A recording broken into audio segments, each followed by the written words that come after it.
gonna get my sweets? Which one will it be? Got the baker and the candy man crazy for me. Can't quite decide, will it be that one or this? Both of them competing to deliver my bliss. Give me lots of sugar till I make up my mind.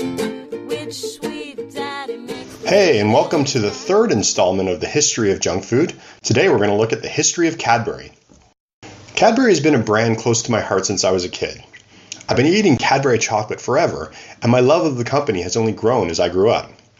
As I traveled the world, I discovered that Cadbury didn't just make the classic bars that I knew about. They've been making different treats and bars for countries all over the world. While Cadbury is a global brand, it had very humble beginnings and grew up with small, innovative steps. Cadbury learned from others, along with a few lucky sparks of creativity along the way. Nothing else has got that Cadbury taste. That's why every minute of every day, people everywhere are enjoying Cadbury's famous dairy milk chocolate and saying, I want Cadbury's, I want Cadbury's, I want Cadbury's dairy milk, with the glass and the half of that fresh full cream milk. yes, there really is a glass and a half of fresh full cream milk in every half pound of Cadbury's dairy milk chocolate. So it's no wonder Nothing else has got that Cadbury taste. In 1824, John Cadbury, the founder of Cadbury, opened a store in Birmingham, England. Even at this early stage, chocolate was sold at the store. The drinking and baking chocolate was prepared by hand using a mortar and pestle. 1831 is when Cadbury started as a manufacturing company. With the purchase of a factory, the company started to produce cocoa on a commercial scale. By 1842, John Cadbury and his company were producing 16 varieties of cocoa for drinking and 11 cocoa varieties for baking. In 1847, Fry's, a rival of Cadbury, made the first commercially made chocolate bar. In 1861, Richard, aged 25, and George, aged 21, both Cadburys, take over the company as John Cadbury retires due to health concerns. 1866 is when the Cadbury Company would really first be put on the map as in the cocoa world. It's when John and George would bring a new, more refined cocoa to the UK. Using a Dutch technique, the cocoa would remove more of the cocoa butter from the powder, making it purer. In 1875, the first commercial milk chocolate bar is made by the Swiss company Daniel Peter. The first Cadbury Easter egg was made in 1875 as well. Unlike the current popular Easter cream eggs, these eggs were filled with sugar-coated chocolate bits and made of dark chocolate. At the beginning, these eggs were very plain, although later on they would start to decorate them with piped chocolate and marzipan. A finger of fudge is just enough to give your kids a treat. A finger of fudge is just enough until it's time to eat. It's full of peppery goodness, but very small and neat. A finger of fudge is just enough to give your kids. Bournville, the factory in the garden, is built in 1879. This is the place where Cadbury is still located to some extent today. Finally, in 1897, more than 20 years after it was created by Daniel Peters, Cadbury begins to make milk chocolate bars. The making of these bars is secondary to their cocoa manufacturing, and the bars are made with the byproducts of the cocoa powder. In 1905, Cadbury finally enters the field of milk chocolate in earnest with the dairy milk bar. Most of the milk chocolate at the time was being made by Switzerland, and they dominated the market. Cadbury at this time attempted to make a bar that would rival the Swiss bars and succeeded with the dairy milk bar. In 1919, Cadbury buys Fry's, the first company to produce chocolate bars in the public on a large scale. The purchase turned Fry's from a moderately local company to a much larger brand. There was a great deal of appeal for this brand as the products were considered to be very fine. Dairy Milk Purple is launched in 1920. At this time, the purple that Dairy Milk and Cadbury is so well known for is on all of the milk chocolate packages. Later, Cadbury would go so far as to trademark Dairy Milk Purple. Only the crumbliest, flakiest chocolate tastes like chocolate never tasted before. Only the crumbliest, flakiest chocolate Cadbury's Flake, the crumbliest, flakiest milk chocolate in the world. 1920s also saw the launch of Cadbury's greatest accidental bar, the Flake. The bar was invented when an employee noticed that runoff from one of the machines would create a beautiful wavy flake-like bar. 1939 was the start of the Second World War.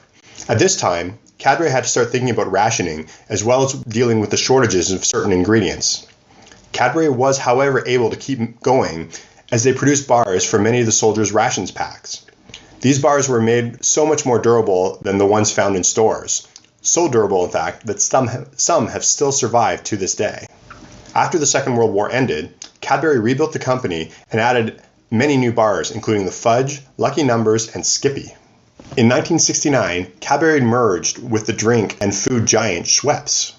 Maybe one of the most uniquely famous bars, the Curly Whirly, was released in 1970 and still sells very well to this day. Next! Sorry. This Easter, lots of bunnies are trying to be the Cadbury bunny. But there's only one Cadbury bunny, and he brings the two candies perfect for Easter.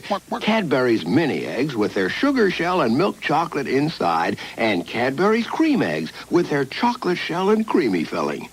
Which is why no bunny knows Easter better than him. In 1971, however, Cadbury finally launches the Easter cream egg that would send waves of excitement around the world, or at least where Cadbury was available. The Cadbury cream egg, with its creamy white and yellow yolk center, would turn into staples for Easter around the world and would remain popular to this day. During the 1970s and 80s, Cadbury expanded with many new treats, as well as acquiring the gum company Adams. In the 1990s, Cadbury continues to grow, but also starts to grow aware of their impact on the environment. They start programs to better educate the public on where chocolate comes from, and also cleans up their act in the process. Simon, can I interest you in an amazing new experience? Well, that rather depends. It's called Whisper, and it's made entirely from milk chocolate. But it tastes very different. Well, how odd. I thought the chocolate was just chocolate. Oh, no. This is from Cadbury, see? It has this yielding, velvety texture to it, which can only be described as indescribable.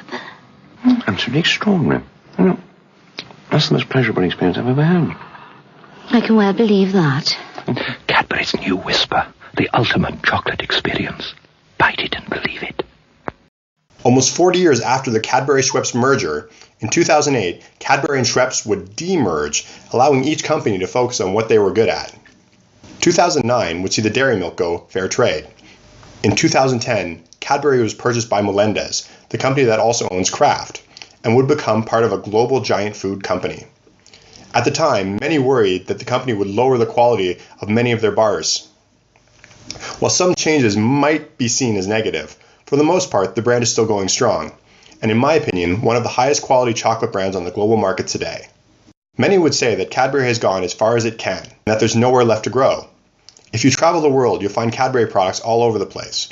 In many countries, Cadbury is the main chocolate maker and has been that for a very long time. There is one market, however, where Cadbury is a niche. In many cases, just an import, the USA.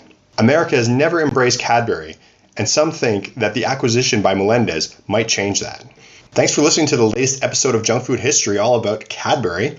Make sure to check out some of our other podcasts. You can check them out on YouTube as well as you can check them out on SoundCloud. And of course, you can go to our site, candycritic.org, and find links for that either on our blog or whatever else. Thanks for listening, and we'll talk to you next month. Bye.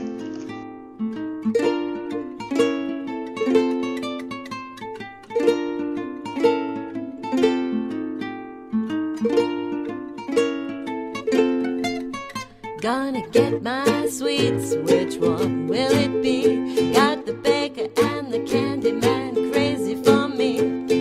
Can't quite decide, will it be that one or this? Both of them competing to deliver my bliss.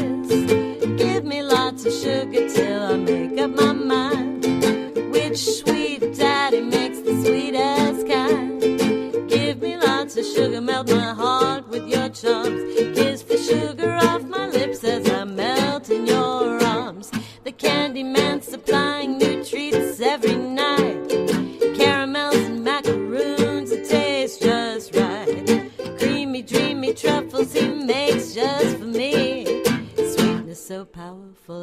barely see.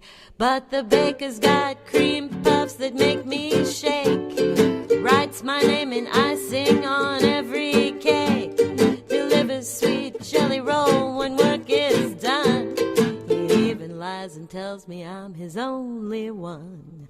Give me lots of sugar, let it melt in my mouth. Got the best candy from the north or the south. Bake me sweet surprises that take me by storm. Got an oven so hot it will always be warm. Give me lots of sugar 'cause it gives me a smile. For your sugar I would walk 1,000 miles. You know if I can't get it I'm as blue as can be. Sweet daddy got to give all of your sugar to me.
The candy man supplying new treats every night.